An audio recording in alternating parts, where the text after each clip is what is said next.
In this, an hour of shadows, under storm-splintered sky, I have a few thoughts to throw on the pyre.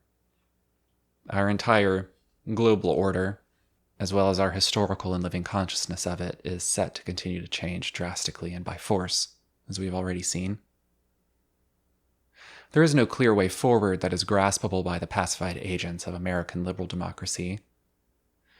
And the increasingly cheap fate of the rest of us, as hostage citizens for the time being, is folding recursively toward a strange, unseeable singularity. This horizon point of what might happen,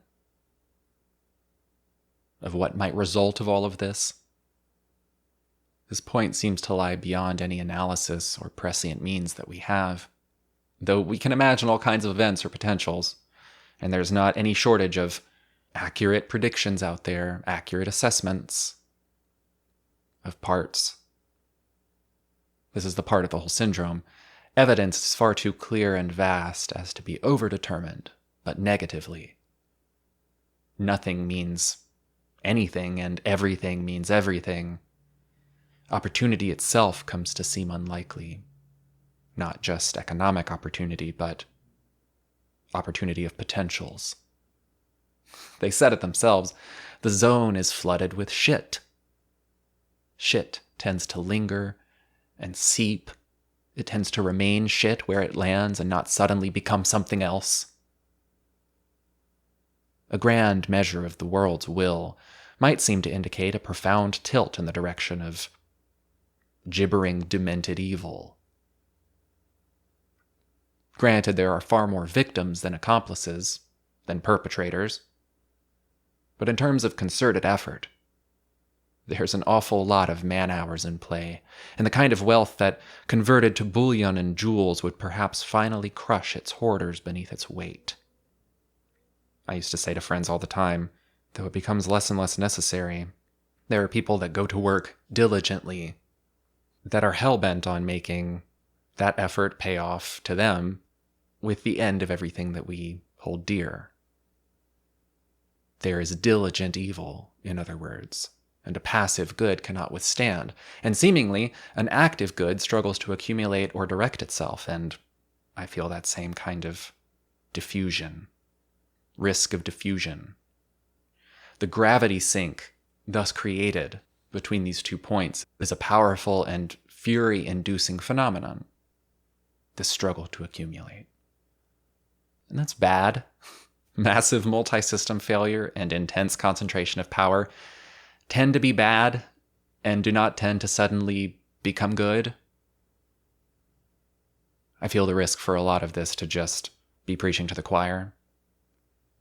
The problem with consciousness, political or otherwise, is that it requires object, subject, perception, grasping, clinging, projecting, defining by alignment and oppositionality, and indeed, volition or will. These seem like inappropriate strategies for what is shaping up to be an inhuman war, perpetrated against us, and by us I mean any person conceivably hearing my voice. A war which has been on mobilization watch for something like 150 years. It'll be fought by hollow men, against you, on you, but also against every conception of love and history and time that you have held to be dear and stable in this world. To say this in this world that we live in now is also at once a sign of both luck and privilege. Had I been born a different person at a different time, to what atrocity would I have been already subjected? I'm not pleading for my continued exception to the standard of pain and terror felt by the vast majority of sentients in the past. It is not the end of my comfort that I so fear, the end of my little existence, the tiny tragedy that is the summation of my life. I had a friend say that is a very dark vision of the world, of the future. It's not my vision. It is a vision being enforced on us. I don't know if we're psychologically prepared to meet that little tragedy that is the end of everything we hold dear. Historical consciousness doesn't do much to take the sting out of it, if that's what you need. But that is not my fear. The singularity of pain. What human lies beyond this cataclysm? And is it capable of dignity, empathy? Will it be us? This seems like quite the overblown political position, a little alarmist maybe if you're going off of vibes, some real doomer fare. My political position is that anyone with the ability to consider the future impact of events and actions on a basic level should be horrified at the path we are on, and how narrow that path is towards a total hell emerging out of the living world and sustaining itself indefinitely. If your human capacity for empathy has not been a casualty of prolonged and ongoing psychological campaigns, like some of my loved ones, any cursory glance through the crimes committed by ravenous hells of the past will show you how unimaginable such things were shortly before they happened. Those historical hells will pale in comparison. It makes sense that the most fundamental social elements are the primary target in fifth-generational warfare. It makes sense that the view that wants to be espoused, wants to be embodied, is the view of sheer misanthropy. How fragile capital reality is, and how deep. Not fragile in the sense that it does not resist breaking, like how American brown shirts seem to view civilized society as a whole. The broken veneer for them simply hid or failed to hide the true brutal human nature underneath, where it lurked all along. These paleo-LARPers are mistaken. They confuse outer with inner. They confuse their fears with their demons and their misanthropy for perspective. Reality does not break so much as it does warp. Meaning deforms and stretches until the warping is that which comes to replace meaningful action. That is the spectacle, devouring everything, creating from everything a copy of itself that is simply an accumulation of spectacles. But many people, civilians, pedestrians, will not in time become aware of the facts of the matter in the correct proportion and with sufficient clarity. There are those that deny these facts as too horrible to be likely. Some deny that they are possible at all, and are thus a lie or a symptom of derangement. And perhaps only paid mouthpieces think that they are right to praise each fact, step by step, in the development of that very outcome. It's strange how we've met this horseshoe. We departed from what facts constitute facts, and now we've kind of come back around to these insane propositions must be greeted as fact. It's the will of things that have deemed themselves God-kings. Journalist Ron Siskind in the New York Times in 2004 quoted a senior advisor to George W. Bush. He wrote, "The aide said that guys like me were in what we call the reality-based community, which he defined as people who believe that solutions emerge from your judicious study of discernible reality. That's not the way the world really works anymore," he continued. "We're an empire now, and when we act, we create our own reality. And while you're studying that reality, judiciously as you will, we'll act again, creating other new realities which you can study too, and that's how things will sort out. We are history's actors, and you, all of you, will be left to just study what we do." The thing about empires, often they get divided up among tyrants. Little mini tyrants who desire their corner of the world to dominate as a fiefdom. Still, this is not what I fear. This is not the fear of an individual death. This is the dissolution of any future, slowly then suddenly. I am afraid of the undying scream.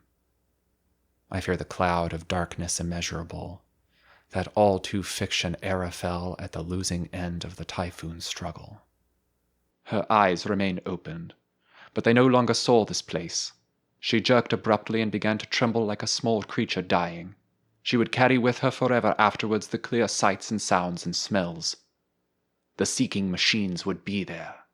The smell of blood and entrails, the cowering humans in their burrows aware only that they could not escape, while all the time the mechanical movement approached, nearer and nearer and nearer, louder, louder.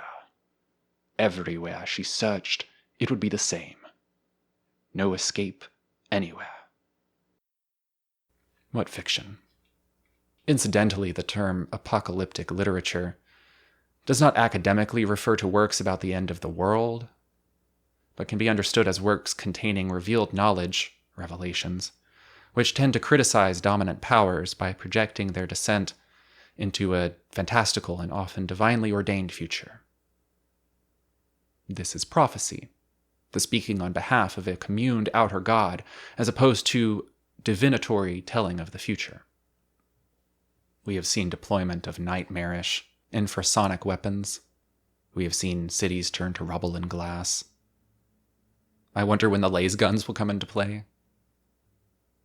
Machine minds are turning their way through the vast net of our federal infraland, and with hunger for every norm, every insistence of life, for every individual forsaken under the claim that no individual can exist, Gauss, the cruel chasm, yawns in grotesque appetite and anticipation.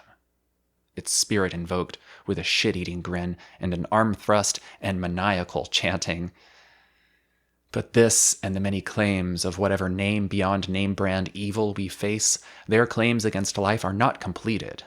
These preening unnatural autocrats and corporate rulers, and this they are, this they seek, and now this they attempt, to rule. To rule you. Can we conceive of being lorded over? Can you individual?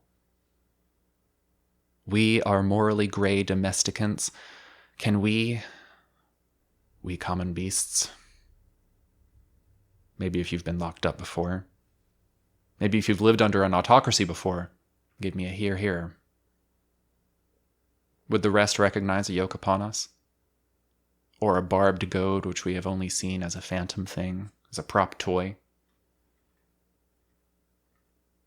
These claims about us, about humans, about human nature, about God, their claims to hold fate, these claims, their tools and weapons first and foremost, they are not universal, but they are viral, self-perpetuating and unalive, demonic as anything could be, possessive and chaotic, yet legion.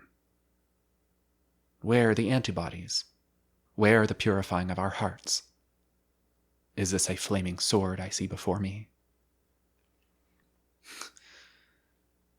Will we be bending and squinting and kvetching over pieces of our shattered paradigm on the ground where it fell when that fatal moment begins, to never end? We may pray to gods of storm and night and veil and fang that such a thing will be averted for us, with a stricken eye fixed on each life already beset on the road to such immense loss. But there we will be, in minds, staring from eyes, on the terra, under a sky, hidden or not, filtered from us or deleted from us or too cheap to bother with. Perhaps then, in realization, our wail of mourning will shake the minds of our insisted overlords to jelly, like the ultrasound of their microwave cannons with the water of our flesh. But I doubt it. But perhaps more than word bodies are born of such outcries. Perhaps pleas and mourning were the first holy verses of being, setting volition to bring about gods. Pure lament tends toward fluctuating pure vowels, the lips parted. Thus the word ululation, a howl of unknown origin. Why? A thing made of vowels. These ponderous questions, that's where we are. You are here. Almost certainly this is just my own personal dirge, abstract enough to avoid outright thought crime, though my leeway is probably utterly spent in that score already. Somewhere in a past cumulative and unknowable, I was marked by a machine, and everyone that I've ever talked to, and that past stands in its obscurity. Somewhere my life is something marked, began. Was it when I was fingerprinted in school? A practice which my dear late friend Lil said, "I didn't do that. I told them, go to hell. Call my mom." Was it when I joined Facebook at 13? Where were you on the day when your seal was broken and you were numbered by the machine mind of the beast? There may be no getting out of this one unscathed, but we still live like there is. I will still work like there will be. But this is no oracle and no frantic Jeremiad. Which way is a way? Do we go out of, into, or through the trap? Is there a beyond? Inside? There is, of course, only one way to find out, and that is through a finding out. And that is the domain of revelation. Maybe these words and a few million more can continue working to shift the great turning away from darkness all-consuming. We must not forget how limiting perspective can be. So for light and not deception, thus we speak.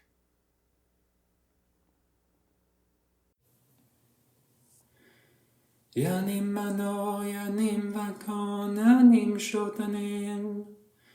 Ashono zaratushe, framesha spenta. Gata geruvain, nemove gata shonish. Ayayasha nemengao, usa stanza stora fet braya. Men już masz daj porwiem, spęte jasza wyspeń szotanał. Węgę już kratomanengo, jak rewisza gesza uranim. A ja jasza manenga, uzasta sora fetreja. Men już masz daj porwiem, spęte jasza wyspeń szotanał. Węgę już kratomanengo, jak rewiszna gesza urawim. Jata huvare jata ratusha cha chita chao. Węgę już jazdaj manengo, shotanane manga już mazdaj. Shatrim cha aurei ayim dregbio dadat vashtarim. Jata huvare jata ratusha cha chita chao. Węgę już jazdaj manengo, shotanane mangios mazdaj. Shatrim cha ahiraya yim dregbio dadat vashtarim. Yatahu varya taratusha cha chita chao. Węgę już jazdaj manengo, shotanane mangios mazdaj. Shatrim cha ahiraya yim dregbio dadat vashtarim. Hashem v'uveshtemashti, ushtamai. Yat ashai v'eshtai Hashem. Hashem v'uveshtemashti, ushtamai. Yat ashai v'eshtai Hashem. Hashem v'uveshtemashti, ushtamai. Yat ashai v'eshtai Hashem.